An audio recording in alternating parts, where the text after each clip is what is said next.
Yeah! What is up, y'all? My name is John Devine, and I am the host of the Healthy, Wealthy People podcast, the show that educates on the three most important pillars of becoming a strong, well-rounded individual: our health, our wealth, and our authentic expression of self. I am incredibly excited to be back for a third mic melting season of bringing y'all the best personal and business development information anywhere on the internet. As always, before we get started, I would like to take a moment to personally thank you, yes, you, for investing your time with me today. And I ask that if you do find any value in today's episode, which you will, that you do us both a favor and subscribe. All right, let's get into it, y'all. 1, 2, 3, 4.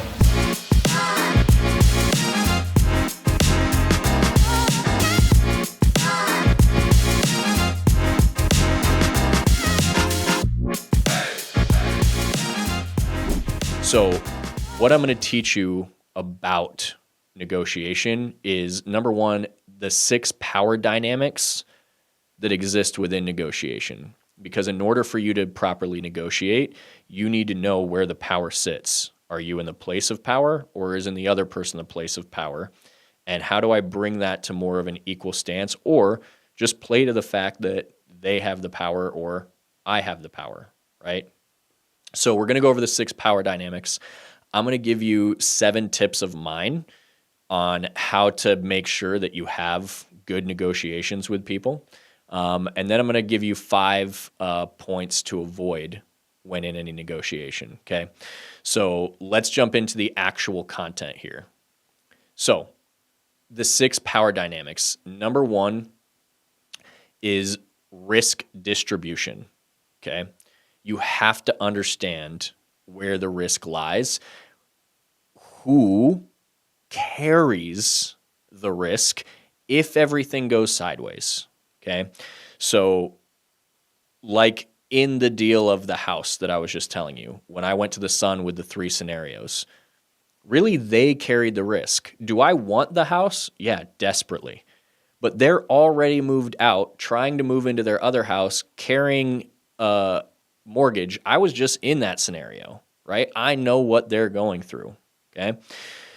And if the deal blows up, this is the only interested buyer they've had in over a year, and he's willing to fight for the place. But if this blows up, when he comes back, we might have a lower offer. If we sell before he comes back, it might be a lower offer. We might get into a contract with somebody that blows up like this one did, right? So they're the ones at risk. They have to carry the mortgage and have everything done. I'm the one who's offering a solution, right? So you have to understand, are you the person who's carrying the risk, or are you the person who's offering the solution? With risk distribution, there's different types of risk, and you need to understand them.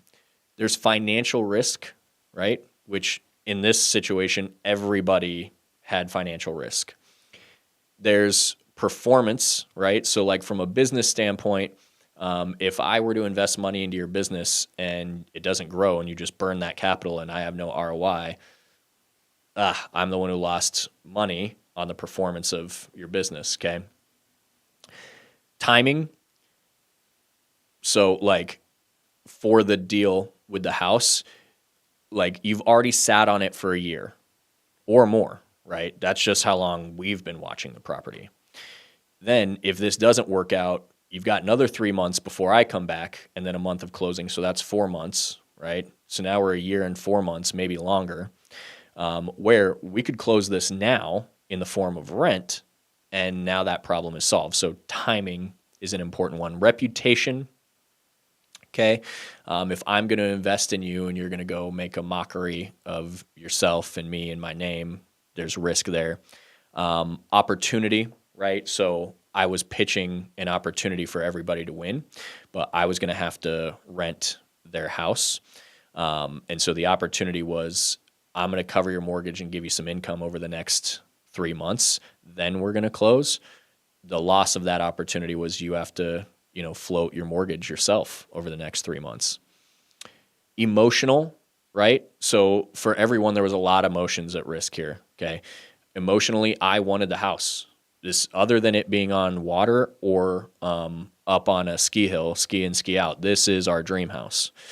So emotionally, a big deal for me. I, gave a full price offer, which is something super emotional for me. I don't do that. I wasn't thinking it was a contingent offer, but like, I want this house. Emotional for you. You already have another house. You've been pumping money into 2 homes.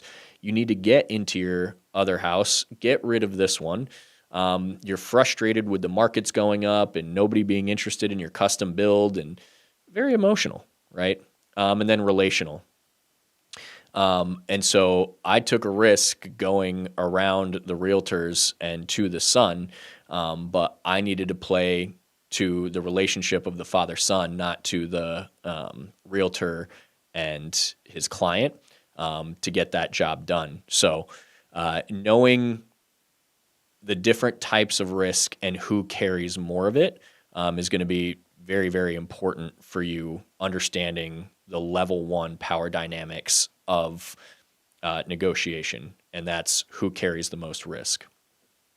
Number 2 is certainty versus uncertainty. This gets at the core of human beings, right? Am I safe? Am I in control?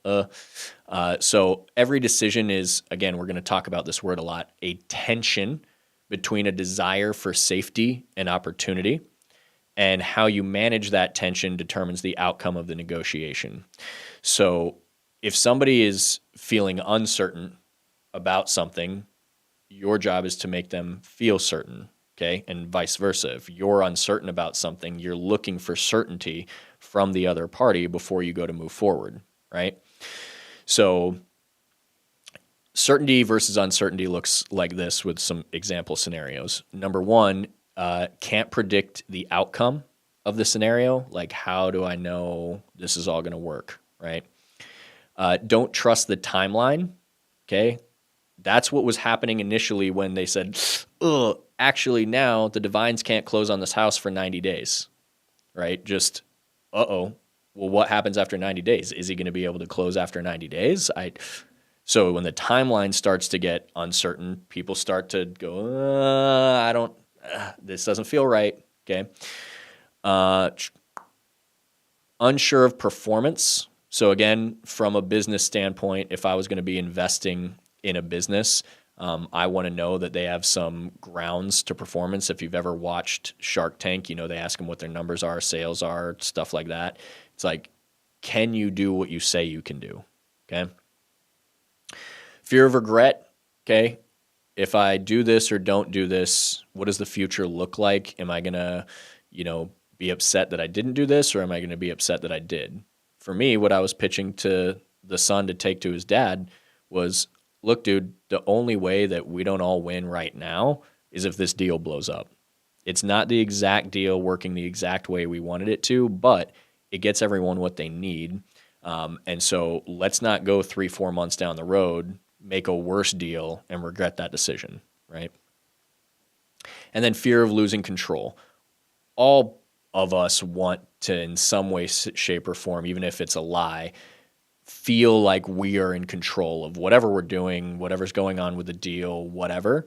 And so making sure people feel like they have control. And so when I was pitching that deal, it's like, look, man, you have the option to blow this deal up. You also have the option to say yes to me moving in and renting. Yeah, there's a little more risk on your end, but everything else is good. Here's the paperwork. Here's the clear to close from the bank in 90 days. Here's this, here's that.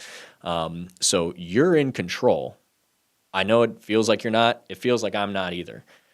But like, we have the power to make a decision without the realtors, without the banks, without all that, to still make sure this works for everyone. If we don't do this, then we're not in control. They're in control. The bank is in control. The realtors are in control. So who do you want to be in control? Me and you or them?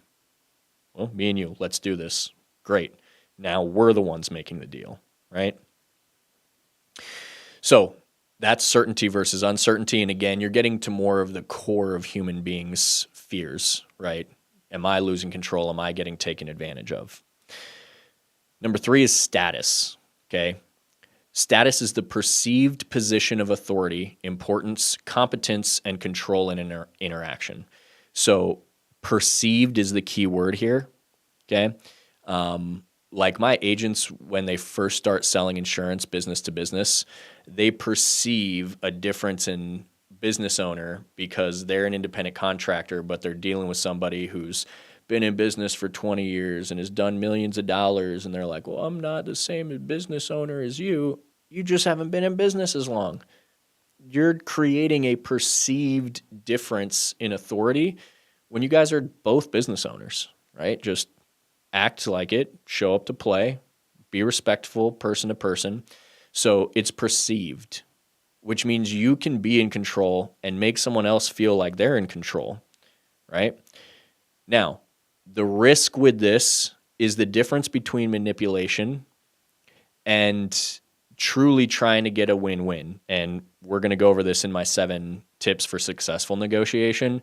But with me, I don't play win-lose negotiation. If somebody loses, it's not a successful negotiation. You're only going for win-win, which means when you're negotiating with people and when you're playing with these power dynamics, it's for the greater good and betterment of everyone. If you're doing it to try and win or get something over on somebody, now you're manipulating, and it is a fine line that you have to toe very intentionally, okay? So with status, this is who has more perceived power, right? So in the negotiation deal, the problem was the realtors were controlling everything, and they were not doing the best job of it. Like there were a bunch of other options that weren't being talked about because somebody thought, no, that's not an option that I think is the right option for the buyer or whatever. You're in the way. Let us talk about what a good option is, okay? So it was bringing the power back to us, the buyer and seller. Who needs this? Again, I wanted it. He needed it. So I knew that, right? If I want it, and I'm willing to be open and honest with you about that. Like, yeah, I want this to happen, but I don't need it to happen by any means. You definitely do. And I need to make you aware that I'm aware that you need it. Okay. So who is more certain? You know, I was uncertain about a lot of things. It's only my second home transaction, but I was certain that this is the house I was going to live in. I was certain that after over a year, they weren't going to have another quality offer at a time where the interest rates were going crazy. I was certain that I was willing to do anything to make the deal work, and that if I could talk to the right person, that it would work, right? So I had the most certainty in that out of everyone. My realtors, everyone, right? I had friends texting me like, hey man, if it doesn't work out, it's okay. Like if it's not this option, it's the next option. And I just texted them all like, hey, thanks for like the positivity and all that, but this deal is happening. This is my house. I'm going to make sure that everybody gets what they want. I was just certain the second I walked into the house, okay? Who's more valuable in the negotiation? At first, they were more valuable. They had an asset I wanted and I couldn't buy it yet. As soon as I sold my asset and could buy it, now the timeline was a little muddy, but I'm still the only interested party that they've had in a while. So I'm the valuable asset here. I'm the one solving a problem for you. You're also solving a problem for me. I want a house to live in, but I can go buy any house, right? I want this one. You need to sell it. So you've got to know who's more valuable, which showcases who can afford to walk away. Now, being able to afford to walk away and being willing to walk away are two different things. Knowing that you can afford to walk away is fine, but if you're so emotionally attached that you aren't willing to walk away, that becomes a problem. So when I said I can walk, but then when I come back, you're not getting the same offer we're sitting on, right?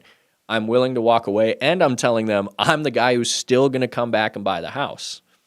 So I also would have walked away and just not bought the house, but I knew and communicated that I was willing to walk away, okay?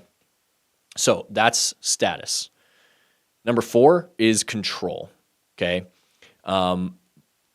This is the ability to influence the direction, pace, structure, and emotional tone of the interaction, Okay. So going over that, it's agenda, pace, framing, decision timeline, emotions, and the next step. So to control those things, the agenda, man, especially when it starts getting emotional, people can get the agenda of the conversation way off topic. Okay. You've got to be able to be the one who keeps it on topic, because you can really muddy up relationships, deals, all that stuff by simply getting pulled into conversations that have nothing to do with what we're actually talking about. The pace, okay? You don't want to dominate a conversation. That's a lecture, right? You want to make sure that there is a back forth. And so if you can feel that you're talking too long, bringing somebody in, if you can feel that like they're just getting off top, being able to interrupt politely and be like, hey, can we get this back to the agenda, back on topic? Okay. So the pace, the framing, right? So when I gave the 3 options of the future, I'm controlling the 3 frames, the 3 futures that we might be walking into. The decision timeline, right? Also, we can close this now and get a rental going. We can close this in 3 or 4 months when I come back. So the decision timeline, the emotions, okay? Yes, again, I wanted this house desperately. Everyone knew it. Funny story, we have full security around the house, cameras, everything always running. I knew the cameras were there. I just didn't know if they were always running. I didn't know if they had audio. And so when we first walked out, I was like picking some stuff up in our front yard. It's got, this gravel, beautiful landscape. And I was putting white rocks with white rocks and black rocks with black rocks, and doing a little weeding and talking to Kelly about how much I love the house. When we come back to buy the house, I'm like, oh yeah, so the cameras are showing us how everything works. I'm like, the cameras, they have full audio? And she doesn't speak a ton of English, but she's like, yes. And I was like, so when I was outside your house and she was like, yes. It's like, damn. So because of the cameras, I had already fully let know that like emotionally this was a big deal to me, but also I knew that emotionally it was a big deal to them. We have to know that it's an emotional big deal for everyone, but we can't let it muddy up the actual deal, right?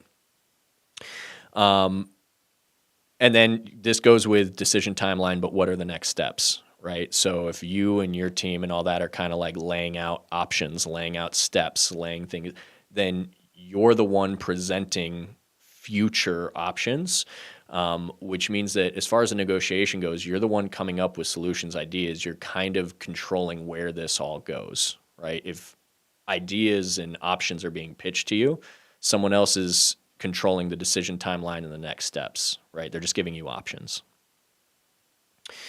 Okay, last 2.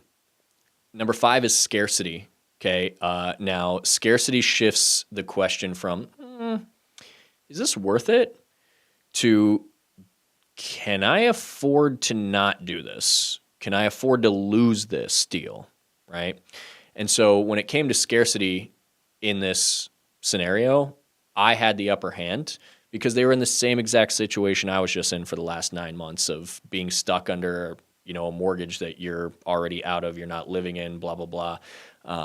So I knew where they were at in a scarcity position, and I could literally relate and use empathy and go, look, I know where you're at. I'm trying to help solve that. Yes, I'm trying to get my own agenda achieved too, but this is a win-win, right? So scarcity comes in 4 forms: time, quantity, availability, and eligibility. So we were dealing with the time scarcity on them. They'd been under this house trying to sell it for over a year. Quantity, there's not a big shortage of homes, right? And so I can go and get another house at the 7% interest rate that we signed at.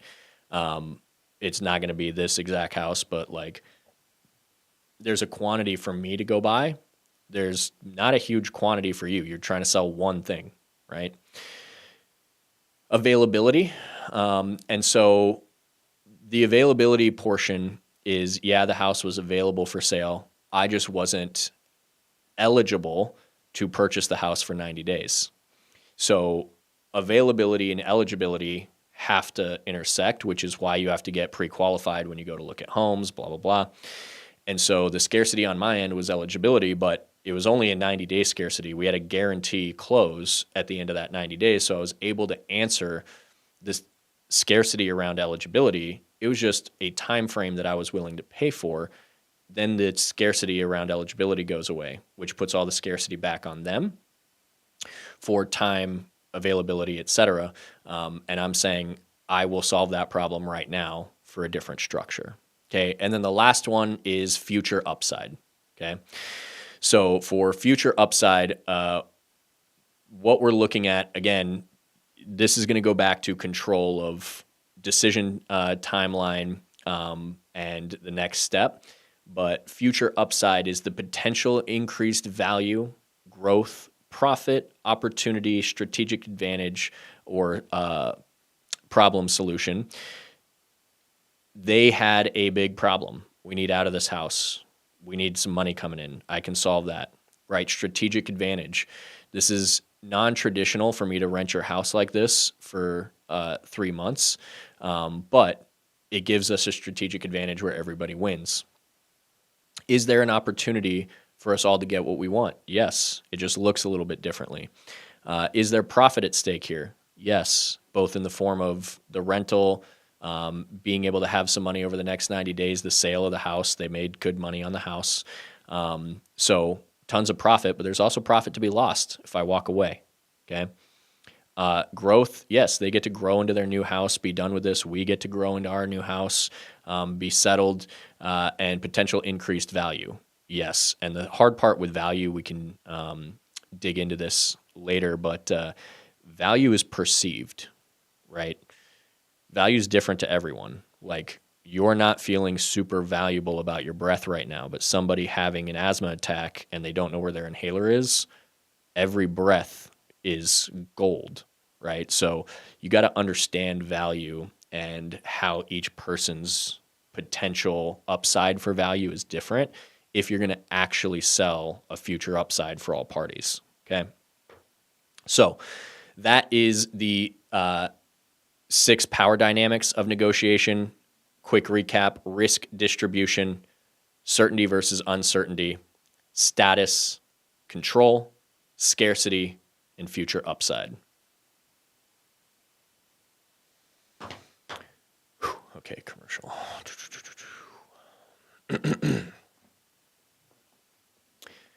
All right, y'all. We are going to take a short break from learning about negotiation to give our sponsor a minute on the mic. So today's sponsor is none other than, you guessed it, your boy, John Devine. And today I'm talking to you on behalf of the insurance agency that Kelly and I own, Divinity Group. It's the company that is responsible for bringing you this entire show, from the studio to production, distribution, all of it. Who are we? What do we do? We are a supplemental insurance agency, layman's terms, okay? If you or an immediate family member were to get injured or were to get diagnosed with a major illness, our insurance provider, Family Heritage, would start funneling you tax-free cash to keep your bills afloat while you're in the hospital. What this does is allows you to focus on living and getting through the fight rather than making a living and worrying about money. Here's the best part. If you stay healthy and injury-free, we return 100% of your paid-in premiums back to you. So I have 2 asks from you from a sponsorship standpoint. Number 1, our product. If you or someone you know may want a quote for the best financial product on the marketplace, please book an appointment on my calendar at calendly.com/John Devine, or email contact.divinitygroup@gmail.com for more information. The second one is about possibilities. If you or someone you know may be in the market for a career change that offers flexibility of schedule, limitless commissions, residual income, bonus stock, incentive travel, and 100% vested ownership of your renewals, again, visit divinitygroup.com/our-team to watch our career video, where you can either book a time to chat with me on my calendar, or you can just head straight to my Calendly again, at calendly.com/John Devine. Also on the website, you can just submit an application